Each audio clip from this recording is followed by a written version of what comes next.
মোৰ নাম শ্ৰী অঞ্জুতি বৰুৱা। মই আজি এটি কবিতা আবৃত্তি কৰিম। মোৰ ঘৰ লীলাবাৰী উজ্জ্বলপুৰ, জিলা লখিমপুৰ। মই আজি এটি কবিতা আবৃত্তি কৰিম।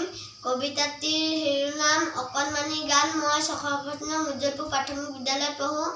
মই ৫ম শ্ৰেণীৰ ছাত্ৰ। মই এটি কবিতাটিৰ কবিজনৰ নাম ৰূপকোঁৱৰ জ্যোতিপ্ৰসাদ আগৰৱালা। আবৃত্তি কৰিম, ভুল হ'লে ক্ষমা কৰিব। ধন্যবাদ। আবৃত্তি কৰিবলৈ ওলাইছোঁ। অকণমানিৰ গান। মা, মই আজি সোণবৰণৰ সপোন দেখিলোঁ।